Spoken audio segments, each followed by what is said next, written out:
Hello everyone. As NRIs, we leave our country and settle down in a foreign country thinking that we will build better life. Most of the times, we find ourselves in a unique financial position. We get job opportunities abroad to earn in stronger foreign currencies. It definitely gives us a special privilege to build wealth when compared to resident Indian counterparts. But still, many NRIs, even after working in foreign country for 10, 20, 30 long years, they are not able to build significant wealth because of some basic financial mistakes they do. So I have decided to make this video. Here today I am going to discuss 10 critical financial mistakes that NRIs often make, and more importantly, how to avoid them. If you are an NRI, understanding these mistakes can be a game changer for your financial future. So stay tuned till the end.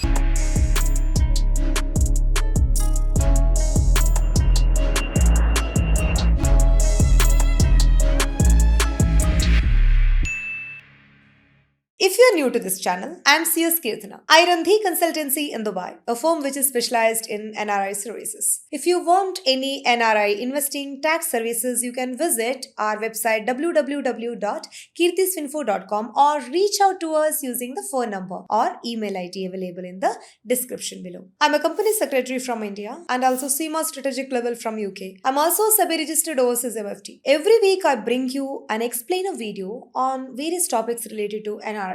If you're looking for finance, investment, FEMA topics related to NRIs, then please consider subscribing my channel. Now, let's dive directly into the 10 financial mistakes that NRIs often make. Mistake number 1, not understanding inflation properly. If you don't understand what is inflation, then let me explain it in a simple terms. Inflation is a process where your money loses its value. Imagine you could buy a sandwich for 100 rupees last year. This year, the same sandwich is going to cost 110 rupees. That is inflation. Simple, right? But it is not so simple as it seems to be. As an NRI, you need to know this inflation figure is not going to be uniform across the globe. And this might have a different economic impact. And this will vary significantly from one country to another country. This disparity in inflation rate has an important implication because you will have or maintain financial ties or transaction with multiple countries. To illustrate this point, let me give you an example. In United States, inflation was around 2 to 2.2% in pre-COVID time. But because of their massive money printing, etc., in 2021 it has reached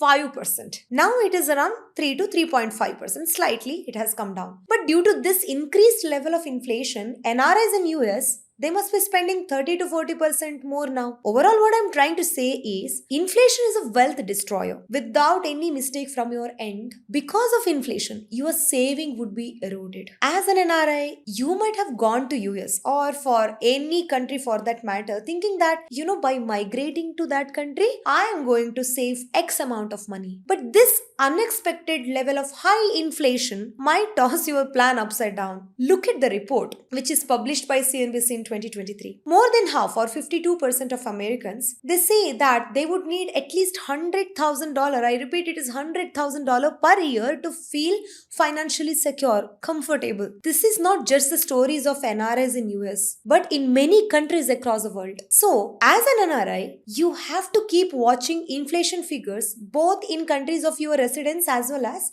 in India and keep analyzing how it is going to impact your financial future. Why? Let me tell you, if possible, be open-minded to move to a country of low inflation and low cost of living, at least for your retirement. It matters. It's not a bad idea. Most of the time, where there is a high inflation in those economies or environment, the country can't thrive, economy can't thrive, stock market returns are not at all good, your saving significantly reduces. What is the purpose of migrating to a different country? Mostly to secure a better financial future for us, right? So if you're spending everything that you have earned in that country itself, then I think you need to really evaluate. Remember one more thing here. Usually in any economy, the general inflation will be in single digit number, but medical and education inflation will be in double digit number. Now you might be thinking, okay, I understood the definition of inflation, but where is the way out? What do we do now? See, in case if you want to beat inflation and create wealth, then the simple and time tested way is invest in an asset class which has potential to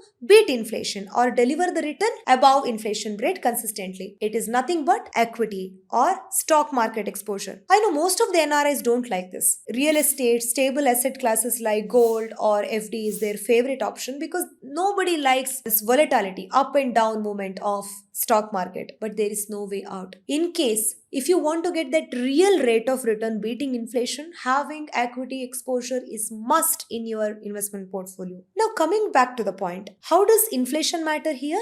There are two stages usually. One is accumulation stage, another one is distribution stage. So in accumulation stage, what happens? You're trying to create wealth. So here I will suggest you to keep yourself little aggressive, means accept the risk. In the early years of investing, increase that equity exposure. So once the portfolio stabilizes, then you will see the real compounding happening in your portfolio. It matters a lot in accumulation stage because this is a stage where you can keep yourself little aggressive in investing, and it is also possible to have an accurate estimate of what is going to be your inflation within 5 to 7 years time span. And in distribution stage, what happens? We cannot actually make it is just an educated guess, but accurate estimation is going to be really difficult. What would be the inflation 10 or 20 or 30 years down the time, which might be your retirement time, right?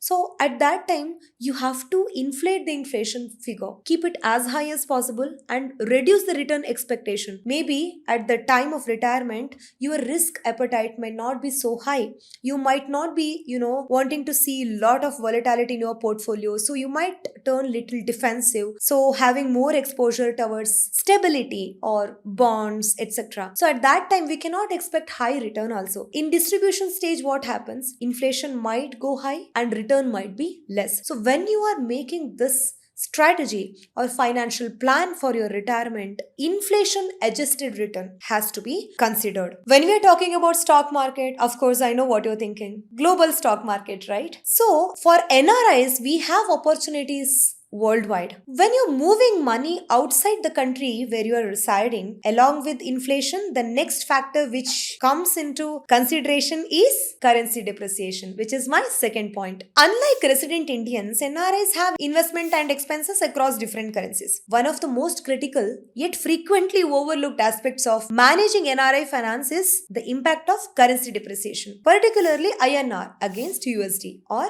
Indian rupees against US dollar. Historical data shows that our INR has depreciated significantly against USD over past decades. To give you an example, in 2000, 1 US dollar was equivalent to approximately 44 Indian rupees, while in 2024 it had reached 83 Indian rupees. This represents depreciation of 86% plus over 23 years, which averages around 2.7% per year. It looks big, right? I agree. This currency depreciation presents both challenges as well as opportunities for NRIs. Thinking how? I will explain. On one hand, it erodes the purchasing power of INR denominated savings or investments when you are viewing it purely from US dollar perspective. Think if you are an NRI who saved 10 lakh rupees in INR in 2000, which would have had equivalent value of 22,727 US dollar. By 2023, what would have happened? The same 10 lakh INR would be only worth of 12,195 USD. Significant loss in dollar terms, right? The erosion of purchasing power can be particularly problematic for NRIs who are planning to use their Indian saving for expenses in the country of their residence. So, as an NRI, if you are earning in dollars or any other currency which is pegged to dollar, then you need to get the return of inflation plus dollar depreciation. I repeat, inflation plus dollar depreciation. Many NRIs do this mistake when they think rupee has depreciated against dollar in last 10 years. So I'm not going to invest anything in India because it's a depreciating currency, right? If you're just thinking about this 2.7% depreciation and keep all your hard-earned money in the bank of your country of residence, trust me, it is going to be disaster. You need to study Indian economy closely. You had 12 to 14% of return in index itself in the past decade, and in the future, this also will present a great opportunity. So if you are not tapping on India, then it will be your opportunity cost. If you don't believe me, let's look at the data in 2000. 80,000. Sensex was just 5,000 points. Last week, it crossed 82,000 points. This represents a growth of 1,300% plus over 23 years, which averages around annual return of 12.4%. Even after accounting this rupee depreciation, the Sensex return is nearly 10% in US dollar terms. You may think that why I need to invest? If I want USD returns, then why can't I invest directly in US market? Remember, India's time has just come. The indications are available in another data point, that is in the last 5 years in Nifty 500, the return started beating S&P 500 return of US. If you're comparing the returns of S&P 500 to Nifty 500, then S&P 500 had given 12%, whereas Nifty 500 had given 14%. That is 2% more. I'm talking in USD terms. So,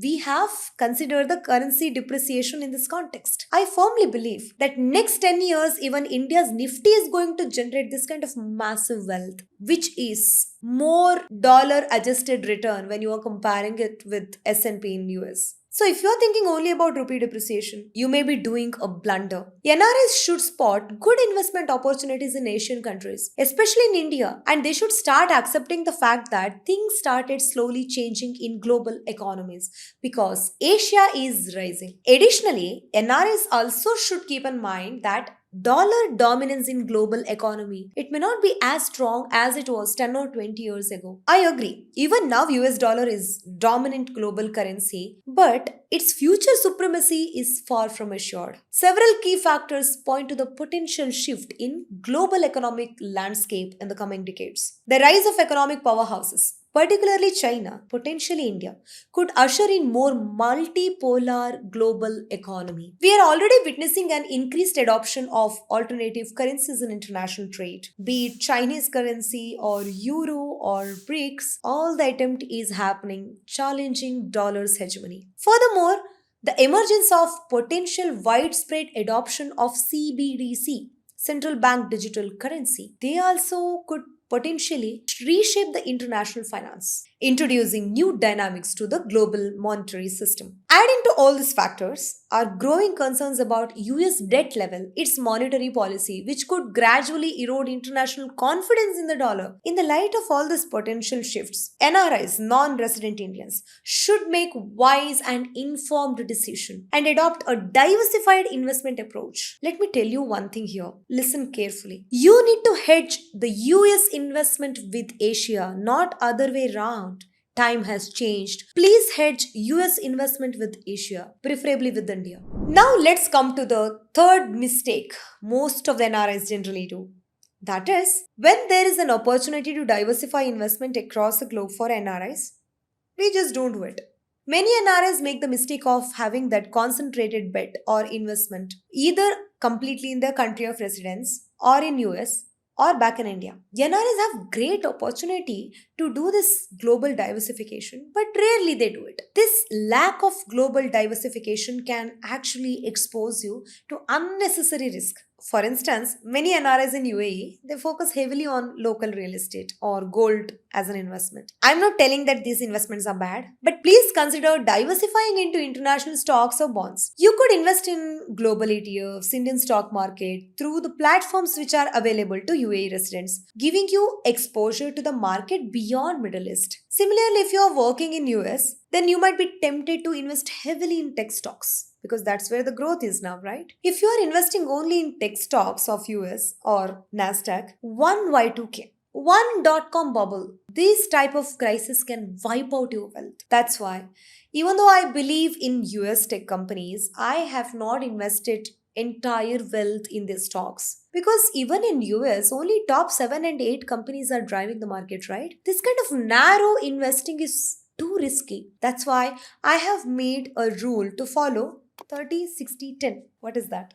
I will tell you. 30% in US tech stock, 60% in Indian equity, 10% in gold and other asset classes, as well as in emerging markets. Why am I overweight on India for this decade? The simple reason is that Indian economy and per capita has started growing.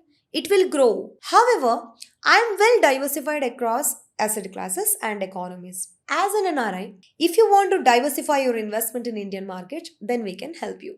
Just visit www.kirtisfinfo.com or book an appointment using the link which is given in the description. Our team will get in touch with you. Now, let's come back to the point. Remember what I say, global diversification is not just about investment in different stock market. What I'm trying to tell you is the diversification should be across different asset classes also. Gold, real estate, possible in different countries. Different economies will perform differently at various time or cycle. So when you are spreading your investments globally across the asset classes, then you can potentially benefit from this growth in multiple markets and sectors. I hope the point is very clear now. Why am I focusing so much on diversification? I have seen NRIs generally investing heavily in so called risk free asset classes, real estate, FD, gold, but they are scared of equity market. They completely avoid equity exposure. That's where the fourth big mistake I'm going to talk. NRIs, like others, they hesitate to invest in equity market due to the perceived risk of volatility or loss of capital and lack of familiarity. But equity investments can play a critical role in building long-term wealth. If you look at the historical data, equity market have always outperformed many other asset classes over extended periods. I'm not talking about 1, 2, 3 years, but if you have the 10 years of horizon, you will see that outperformance. They have offered superior return. This high growth prospect is particularly important for NRIs who are looking to accumulate significant wealth over time. Trust me, it's really difficult to get this 12% plus return consistently over a long time, except in equity. It may be volatile, but the growth prospect, that potential you will see only in equity. If you are scared of volatility in equity, to a certain extent it can be neutralized through systematic, disciplined investment approach. If you don't know anything about market and you are really scared of investing in it, start an SIP every month in index or one core portfolio of some selected good mutual fund. Let's take up one example. Keep investing 50,000 rupees regularly for 25 years. You know what will happen? By the end of 25th year, your corpus calculating at conservative return of 12% over the years, the corpus would be 10 crores. That is the power of compounding in equity. In the days to come, when we are entering this unknown territory of hyperinflation, saying no to equity could be the blunder that you're committing. Equity investment can serve as an effective hedge against inflation, helping to preserve the real value of your wealth. Additionally, equity generally offers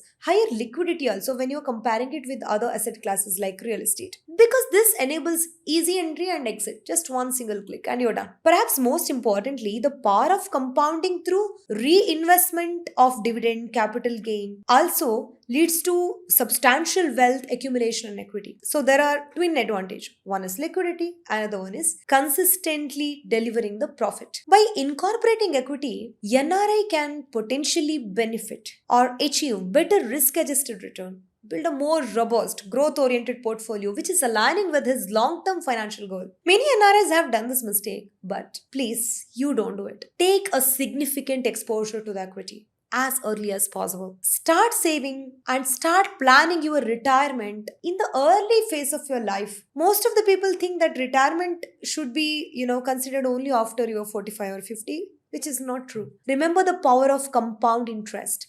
That means starting early has its own massive advantage. It makes significant difference to a retirement corpus. So even a small regular investment, they can grow significantly to a huge corpus over the period of time. So start your investment towards retirement plan as early as you can and make equity a major component of your portfolio. So it's all about equity. Let's go to the fifth mistake. NRIs often neglect their insurance need. Many assume that I have coverage which is provided by employer, so why do I need? So the healthcare system in their country of residence or what is provided by the employer may not be sufficient all the time. This misconception can be very costly in your life. For example, Even in UAE, you find many excellent healthcare offers. But what happens if the need for the treatment arises when you're visiting India? Consider any international health insurance which covers you in both countries. You're managing your risk so much better, right? And also, despite the tax free income in UAE, life insurance is critical if you have dependents relying on your income. If you have health insurance through your employer in any Western countries, also, maybe you have a free medical care. But if the need arises when you are visiting India, then may not be, the coverage that you have in your country of residence is enough. So, one more point to add here is the term insurance in US may be expensive and it is affordable in India. So it is worth exploring all these options when you are there. As an NRI, you need to consider the insurance from multiple angle. Don't think that it is an investment. Let it be a waste investment. It is just a risk transfer mechanism for you. You need to think about having an individual health insurance also, not only what is provided by your company, and that should have coverage in the country of residence and also in India. Because in case if you have any such need arising when you're traveling to India, or if you're planning to retire in India and permanently settling down there, then this can be a wise investment. Purchasing a health insurance, let's say for 20-30,000 rupees, which gives 10 lakh coverage also, is not at all a bad idea, right? We all can afford to pay that much. Many NRIs I have seen, they purchase ULIPs and they think that this itself is life insurance. No, please don't equate ULIP with life insurance. Keep it separate. Life insurance is life insurance because ULIP does not cover adequately. If you have dependents either in the country of your residence or back in India, then even having 1 to 5 crores of term insurance also is critical. In case any unfortunate incidents happen, they materialize. In that case, your dependents are secure and they don't have to exit the investment that is made for long term, abruptly. They don't have to end it. So please consider the insurance seriously. And also the cost of premium increases significantly as you age. So it is wise to secure coverage early. In India, the premium difference while purchasing, not just the cost, also consider the convenience. One thing that is clear is the difference in the premium for the term insurance policy itself. If you want to compare, if you are taking at the age of 25 versus at the age of 35, the difference can be as huge as 70%. That means you could be paying significantly more for the same coverage if you delay your decision. So make insurance also a priority and take it early. Now let's go to the sixth point, taxation. I know it is complex for everyone. And for NRIs, it can be a real maze. One of the common mistakes that NRIs make is not understanding and planning the tax implication both in the countries of your residence as well as in India. As an NRI, you need to be extra vigilant and understand how taxation is going to work in different jurisdictions or countries, because this can make or destroy your wealth. And also be mindful of all non-compliance cost. For example, although NRIs who are in UAE, they don't have any kind of personal income tax. As an NRI, if you have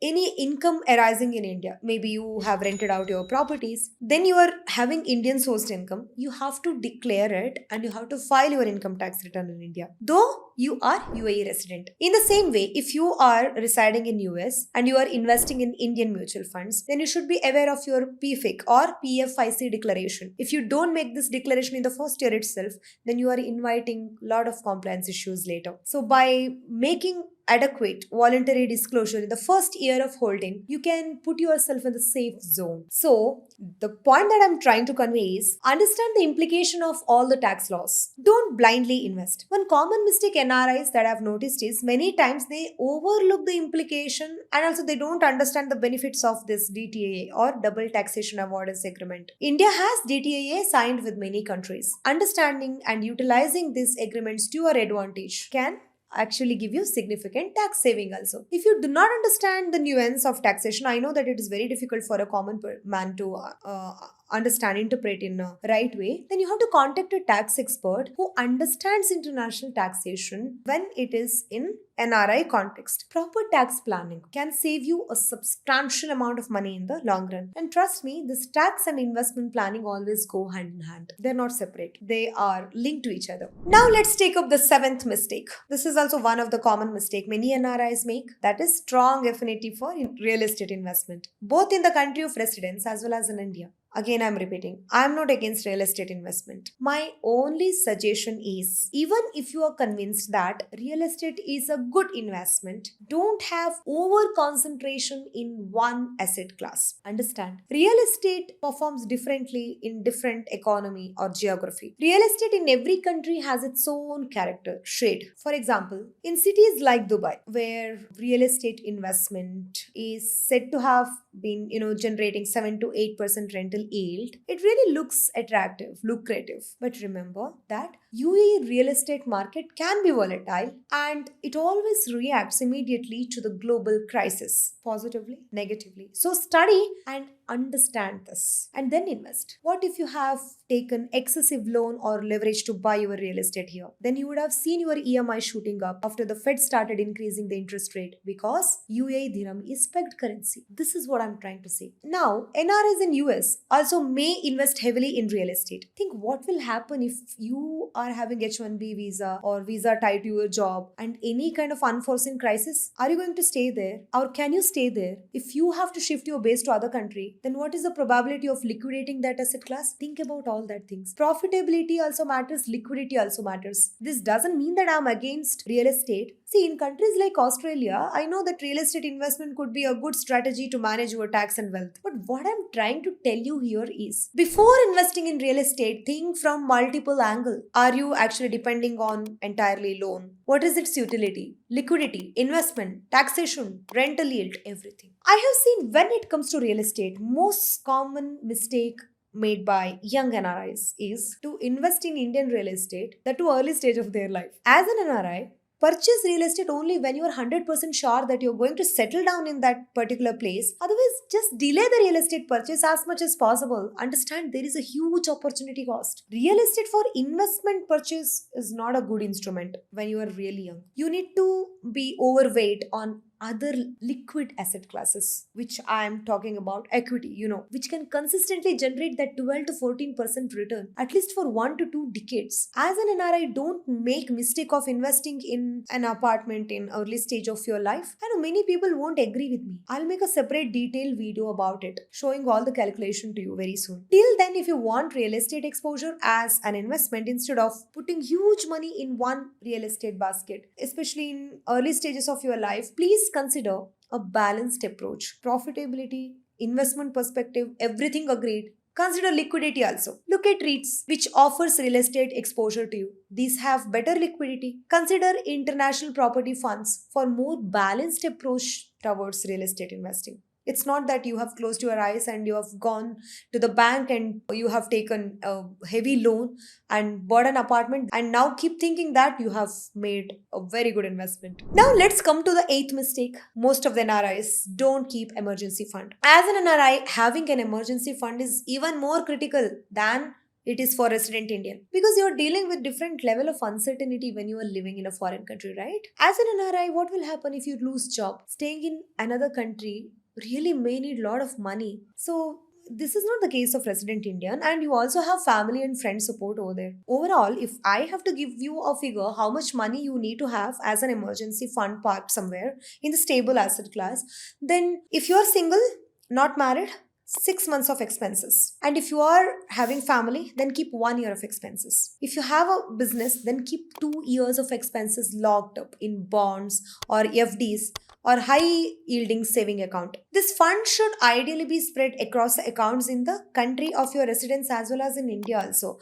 like NRA savings account also, in case if you have dependents in India and in your country of residence to cover emergencies in both the places. Remember, your emergency fund shouldn't be invested in volatile asset class like equity. See, the goal here is not to get that excess return. It is capital preservation. It should be stable. So high yield savings account or any short-term deposit accounts, these are all good options for parking your emergency fund. Many NRIs don't do this. And the next thing that they do is to look at credit card when they start struggling in the time of crisis. So don't do this. Always have your emergency fund parked. in a stable asset class. Now let's go to the next. Ninth mistake, mismanaging the debt. I agree debt management becomes really complex for NRIs who have liabilities in multiple currencies and countries. But there is no way. You need to study and put your effort to manage it well. There are many situations NRIs face on regular basis. For example, it's common for NRIs to maintain mortgage in India when they take car or personal loan in, especially in GCC countries or Gulf countries. So be cautious